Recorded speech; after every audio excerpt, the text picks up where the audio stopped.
Hi, I am मिया। कुछ दिन में मेरा बर्थडे आने वाला है, इसीलिए मेरी फ्रेंड सिंधी ने कहा कि हमें एक अच्छी सी पार्टी रखनी चाहिए, लेकिन मैंने मना कर दिया क्योंकि मुझे पार्टीज बिल्कुल भी नहीं पसंद थी। कम ऑन मिया, तुम हमेशा घर पर ही पड़ी रहती हो, थोड़ा बाहर निकलो। सिंधी ने एक बात सही कही थी, मुझे घर पर रहना बहुत अच्छा लगता था, इसलिए वो मुझे कन्विंस नहीं कर पाई। अगले दिन सड़क पर चलते हुए अचानक मुझे एक खम्बे पर किसी मिसिंग लड़की की पोस्टर दिखाई दी। मैंने उसे थोड़ा करीब से देखा और मुझे रियलाइज हुआ कि वो तो मेरी फोटो है। मैं पूरी तरह से हैरान हो गई और कुछ सेकंड तक उसे घूरती रह गई। Impossible, what kind of a joke was that? मैंने वो पोस्टर उखाड़ लिया और पर्स में रखकर घर चली गई, लेकिन मैं उसके बारे में खुद को सोचने से रोक ही नहीं पा रही थी। The girl in the photo and I were like 2 drops of water. आखिर में मैंने ये कंक्लूजन निकाला कि शायद मेरी एक ट्विन सिस्टर है। ये इम्पॉसिबल लग रहा था, बट पूरी लाइफ मुझे ऐसा फील होता था कि कहीं ना कहीं मेरी कोई सोलमेट जरूर है। घर पर मैंने तुरंत अपने पेरेंट्स पर सवालों की बौछार कर दी। मैंने उन्हें वो पोस्टर दिखाकर एक्सप्लेनेशन मांगा। मुझे सच जानना है, क्या आपने मुझे अडॉप्ट किया था? मेरे पेरेंट्स बहुत सरप्राइज थे। उन्होंने एक दूसरे की ओर देखा और फिर मुझे समझाने की कोशिश करने लगे कि मैं गलत सोच रही हूँ। बट यू नो व्हाट, मैं अपने मॉम डैड को अच्छे से जानती थी। वो लोग मुझसे कुछ न कुछ जरूर छिपा रहे थे। मैं पूरी शाम इसका पता लगाने की कोशिश करती रही और आखिर में हमारी लड़ाई हो गई।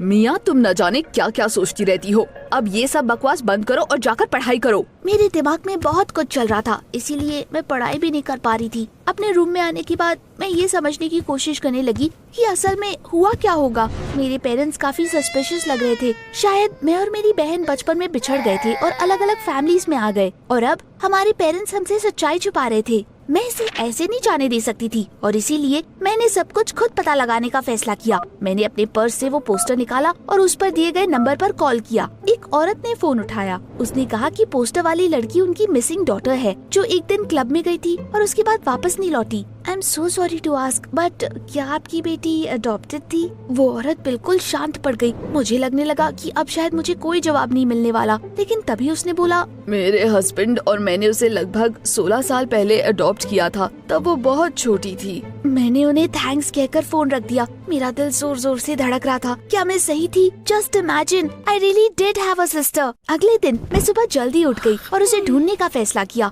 स्कूल में मैंने फौरन सिंडी को सब कुछ बता दिया और मेरी मदद करने के लिए बोला। हमारे शहर में यंग लोगों के लिए बस एक ही नॉर्मल क्लब था। शायद मेरी बहन गायब होने से पहले वहाँ पर गई थी। सिंडी और मैं ज्यादा देर तक क्लासेस में नहीं रुक पाए और तुरंत उस क्लब में चले गए। दिन के वक्त वहाँ पर ऑलमोस्ट कोई भी नहीं था, एक बारटेंडर को छोड़कर, जो काउंटर के पीछे खड़ा होकर क्लासेस को पोंछ रहा था। मैंने उससे जाकर पूछा क्या उसने रिसेंट टाइम्स में कोई ऐसी लड़की देखी है जो दिखने में बिल्कुल मेरे जैसी है। No, I haven't seen anyone like you.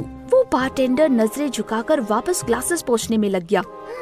क्या ये मेरा वहम था या फिर वो बारटेंडर कुछ सस्पिशियस लग रहा था? जाने से पहले सिंडी और मैंने थोड़ी देर क्लब में हैंग आउट किया। That's when it dawned on me. Of course, मेरी बहन किडनैप हो गई थी। अब तक तो क्रिमिनल्स ने रैंसम की डिमांड भी कर ली होगी। मैंने पुलिस के पास जाने का फैसला किया, लेकिन सिंडी को मेरा आइडिया अच्छा नहीं लगा और वो मुझे रोकने की कोशिश करने लगी। Seriously, the police? मुझे ये ठीक नहीं लगता। हमें अभी तक कुछ श्योर भी नहीं है। लेकिन मैंने उसकी बात बिल्कुल नहीं सुनी और पास के स्टेशन पर चली गई। वहाँ मैंने एक पुलिस वाले से बात की। उन्होंने अपना डेटाबेस देखा और बताया कि उनके पास कोई गुमशुदा लड़की की रिपोर्ट नहीं आई है। How is it possible? मेरी बहन के पेरेंट्स ने शहर भर में उसका पोस्टर लगा दिया है, लेकिन उन्हें इस बात का ख्याल नहीं आया कि उन्हें पुलिस को कांटेक्ट करना चाहिए। ये सब बहुत स्ट्रेंज था। स्टेशन से बाहर निकलने के बाद सिंडी और मैं एक बेंच पर बैठ गए। वो कुछ बोल रही थी, लेकिन मैं कुछ भी नहीं सुन पा रही थी। मैं बस अपनी बहन के बारे में सोच रही थी। कहीं वो फोन वाली औरत कुछ छुपा तो नहीं रही थी? कहीं मेरी बहन फॉस्टर पेरेंट्स के बुरे बर्ताव की वजह से भाग तो नहीं गई थी?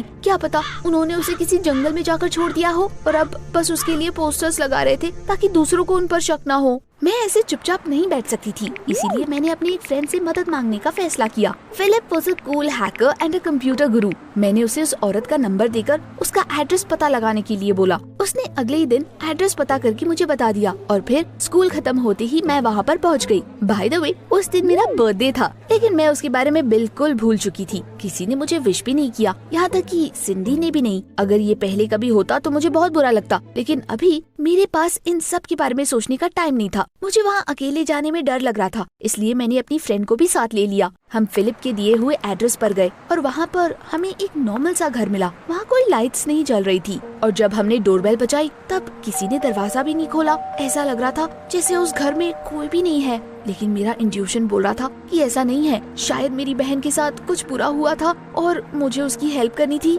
मैं उसे ढूंढना चाहती थी, इसीलिए मैं पीछे हटने को तैयार नहीं हुई। हमें कैसे भी करके घर के अंदर घुसना होगा। सिंडी ने मुझे ऐसे देखा जैसे मैं पागल हूँ। Are you nuts? अगर तुम भूल गई हो तो मैं बता दूं कि ये इल्लीगल है। तुम्हें सच में लगता है कि इस वक्त मैं लॉस के बारे में सोचूंगी? कम ऑन सिंडी, वो मेरी बहन है। अगर तुम मेरी जगह होती तो क्या तुम उसे ढूंढने की कोशिश नहीं करती? मेरी बातें सुनकर सिंडी का दिल पिघल गया और वो मेरे साथ चलने को राजी हो गई। हमने पूरा घर देखा और फिर हमें एक खिड़की मिली जो थोड़ी सी खुली हुई थी। मैं किसी तरह उसके हैंडल तक पहुंच गई और खिड़की खोल दी। मुझे लग रहा था कि कहीं कोई अलार्म बजना शुरू ना हो जाए, लेकिन ऐसा कुछ भी नहीं हुआ। सब कुछ ठीक था। अंदर बिल्कुल अंधेरा था। हम एक पतले से कॉरिडोर से गुजर रहे थे। Every time a floorboard creaked under my feet, I was afraid that we were about to be caught. हम चोरी से लिविंग रूम में पहुंच गए। मैं अपनी जगह पर जम गई। कुछ सुनने की कोशिश कर रही थी मैं, तभी अचानक किसी ने लाइट्स ऑन कर दी। मेरी आंखें चौंधिया गई और थोड़ी देर के लिए मैंने उन्हें बंद कर लिया। जब मैंने वापस उसे खोला तब मुझे रियलाइज हुआ कि वो कमरा लोगों से भरा हुआ था। वहाँ पर मेरे सारे फ्रेंड्स और क्लासमेट्स मौजूद थे और surprise, happy birthday Mia. I was stunned. मैं वहीं दरवाजे के पास खड़ी होकर उन्हें घूर रही थी। ये सब क्या हो रहा है? फिर सिंडी ने मुझे गले लगाकर मुझे बर्थडे विश किया और मुस्कुराते हुए सच्चाई बताई। ये मेरा आइडिया था। तुम मुझे अपने लिए पार्टी रखने नहीं दे रही थी और मुझे समझ नहीं आ रहा था कि तुम्हें घर से कैसे बाहर निकालूं। इसलिए मैंने ये सारा प्लान बनाया और तुम्हारे लिए ये पार्टी रखी। हमने ही तुम्हारी फोटो पोस्टर पर प्रिंट की थी और जिस औरत से तुमने फोन पर बात की वो मेरी आंट थी। By the way, this is her house and she let us use this to throw a party. मैं बिल्कुल शॉक थी। तो क्या मेरी ट्विन सिस्टर वाली बात बिल्कुल झूठ थी? हाँ, सबने मेरे लिए बहुत मेहनत की थी। So I forced a smile and thanked them. Cindy ने तुरंत लाउड म्यूजिक ऑन कर दिया और मस्ती शुरू हो गई, या यूँ कहूँ तो सबने मस्ती शुरू कर दी सिवाय मेरे। खुश होने के बजाय मेरा रोने का मन कर रहा था। मुझे सच में ऐसा लग रहा था कि मेरी कोई बहन है, कि मेरी कोई सोलमेट मिलने वाली है मुझे। What a bummer. मैं बस किसी तरह पार्टी खत्म होने का वेट कर रही थी और फिर फाइनली मैं घर चली गई। मैं पूरा वीकेंड अपने रूम से बाहर नहीं निकली। मैं बहुत अपसेट और हर्ट थी। मुझे सिंडी पर भी गुस्सा आ रहा था। काश उसने ये सब नहीं किया होता। मैं अभी भी सिंडी के बारे में सोच रही थी और तभी उसकी कॉल आ गई। सच कहूँ तो मैं उससे बात नहीं करना चाहती थी, लेकिन फिर भी मैंने फोन उठा लिया। मिया, लिसन, मेरी आंट को किसी लड़की ने कॉल किया था और वो उनसे उस पोस्टर के बारे में पूछ रही थी। She said that the girl in the photo looked just like her. उससे पहले तक मैं सिंडी से बस अपसेट थी, लेकिन उस वक्त उसकी बातें सुनकर मेरा खून खौल रहा था। Are you kidding me? तुम्हें मजाक लगता है ये सब? मैं तुम्हारे घटिया जोक से तंग आ गई हूँ। मुझे प्रैंक करना बंद कर दो। मैंने गुस्से में फोन रख दिया। फिर भी पूरी रात मैं सिंडी की बातों के बारे में सोच रही थी। ऑफ कोर्स मुझे उसका यकीन नहीं था, but to be honest, deep down I still had my doubts. कहीं वो सच तो नहीं बोल रही थी। अगले दिन मैंने इसके बारे में पता लगाने का फैसला किया। मैं वापस उसी जगह पर पहुंच गई जहां पर पार्टी हुई थी। उस वक्त सिंडी की आंट वहीं पर थी और मैंने उन्हें सच्चाई बताने के लिए बोला। हाँ, किसी लड़की ने कॉल तो किया था। पोस्टर पर तुम्हारी फोटो देखने के बाद वो काफी सरप्राइज थी। You look very similar apparently. शायद वो लोग दोबारा मुझे प्रैंक कर रहे थे, लेकिन अगर ये सब सच हुआ तो मैंने उनसे उस लड़की का नंबर मांगा, लेकिन फिर पता चला कि सिंडी की आंट ने गलती से फोन को पानी में गिरा दिया था और वो रिपेयर के लिए गया था। मैं दुखी मन से घर वापस चली गई और मुझे समझ नहीं आ रहा था कि अब मैं किस पर यकीन करूं। लेकिन जैसे ही मैंने फ्रंट डोर खोला, मेरे पेरेंट्स भागते हुए मेरे पास आए। They looked very guilty and scared at the same time. बेटा बैठ जाओ, हमें तुमसे बात करनी है। उनके इस बिहेवियर से मैं और परेशान हो गई। वो थोड़ा सस्पिशियस एक्ट कर रहे थे। मैं सोफे पर बैठ गई और मेरे पेरेंट्स मेरे अगल बगल पर आकर बैठ गए। Mom was biting her lip weirdly and dad was frowning. उनका दिमाग न जाने कहाँ था। मैं बस चाहती थी कि वो जल्दी करे। वेल, हमें माफ कर दो बेटा, हमने तुमसे झूठ बोला। कुछ दिन पहले तुमने हमसे एक सवाल किया था और उस पर हमने तुम्हें सच नहीं कहा। You are adopted. जब हमने तुम्हें अडॉप्ट किया था तो तुम बहुत छोटी थी और तुम्हारी ट्विन सिस्टर ऑर्फनेज में रह गई। मैं शॉक थी। मुझे कुछ समझ नहीं आ रहा था कि मैं क्या कहूँ। मुझे तो ये भी नहीं पता था कि मुझे अपने पेरेंट्स से खुश होना चाहिए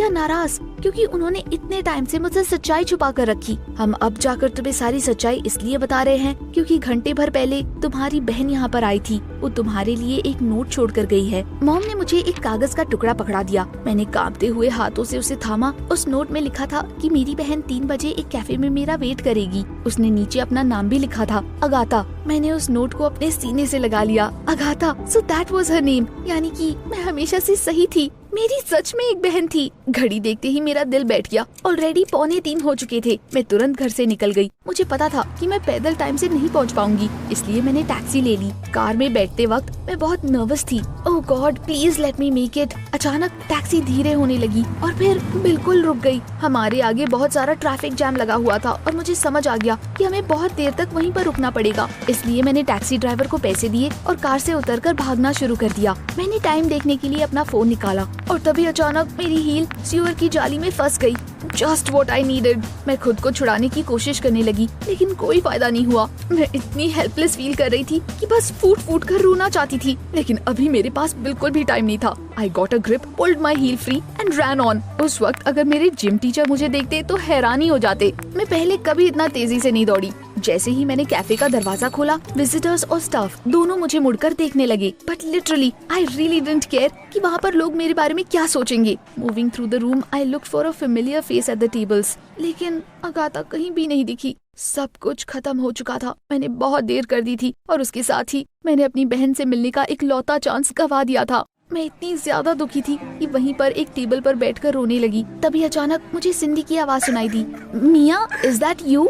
मैंने अपने आंसू पोंछकर उसकी तरफ देखा। सिंडी हैरान लग रही थी। मैं यहाँ कॉफी के लिए आई थी, लेकिन कुछ मिनट पहले ही मुझे एक लड़की दिखाई दी। वो बिल्कुल तुम्हारे जैसी थी। Can you believe it? मैंने उससे बात भी की। वो तुम्हारा वेट कर रही थी, लेकिन तुम नहीं आई तो वो चली गई। मैंने फौरन इमेजिन कर लिया कि कैसे अगाथा उस कैफे में बैठकर मेरा वेट कर रही होगी, लेकिन जब मैं वहाँ पर नहीं आई तो उसे कितना दुख हुआ होगा। लगता है मिया मुझसे नहीं मिलना चाहती। वो सब सोच कर मेरी आंखों से वापस आंसू आ गए। क्यों, आखिर क्यों मैंने इतनी देर कर दी? I am such a loser. सिंडी ने मुझे दिलासा देने की कोशिश की, लेकिन मेरा किसी से बात करने का कोई मन नहीं हो रहा था। शायद अगाथा और मेरी किस्मत में मिलना नहीं लिखा था। कोई बात नहीं, मैं अपसेट होकर घर वापस आ गई और चुपचाप खुद को कमरे में बंद कर लिया। मुझे बहुत डिप्रेस्ड फील हो रहा था। कुछ दिन तक मेरा कुछ भी करने का मन नहीं हो रहा था, यहाँ तक कि मैं स्कूल भी नहीं जा पा रही थी। मेरे पेरेंट्स मेरी फीलिंग्स समझते थे, इसीलिए उन्होंने मुझे पुश नहीं किया। वो ऑलरेडी बहुत गिल्टी फील कर रहे थे और मुझे वापस दुखी नहीं करना चाहते थे। मैं बेड पर लेटकर सीलिंग को घूर रही थी। तभी अचानक सिंडी की आंट ने मुझे कॉल किया।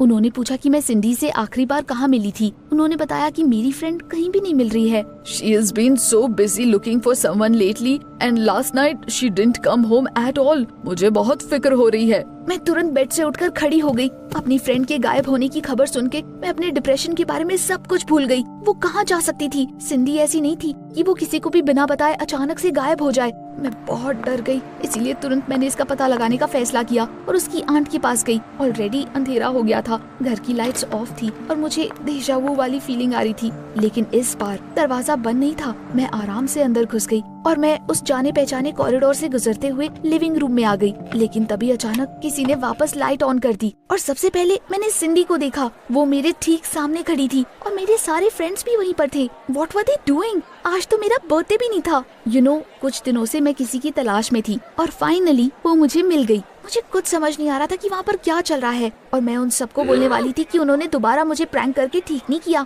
लेकिन तभी कुछ ऐसा हुआ जो मैंने सोचा भी नहीं था। A girl that looked just like me वो सिंडी के पीछे से बाहर आई। It was Agatha. कुछ देर तक हम दोनों चुपचाप एक दूसरे को देखते रहे और उसके बाद हम रो पड़े और एक दूसरे को गले लगा लिया। हमारे फ्रेंड्स ने हमें देखकर तालियां बजानी शुरू कर दी। शायद वो मेरी लाइफ का सबसे हैप्पीएस्ट मोमेंट था। The party in honour of the reunion of two sisters was a great success. हमने सुबह तक खूब डांस की और मस्ती भी की। अगाथा और मेरे पास बात करने के लिए बहुत कुछ था। I was so grateful to Cindy कि उसने उसका पता लगाया। अब मेरी बहन और मैं रोज मिलते हैं। हम अभी भी अपने फॉस्टर होम्स में ही रहते हैं, लेकिन उस दिन के बाद से हमने फैसला लिया कि हम हमेशा साथ रहेंगे। भले ही हम बचपन में अलग हो गए थे, फिर भी मुझे ऐसा लगता है कि हम बरसों से एक दूसरे को जानते हैं। अगाथा मेरी परछाई थी, माई सोलमेट। दुनिया की कोई भी चीज हमारे इस रिश्ते को डिस्ट्रॉय नहीं कर सकती। क्या आपकी लाइफ में कोई ऐसा है जिसे आप अपना सोलमेट कहेंगे? हमें नीचे कमेंट्स में बताएं।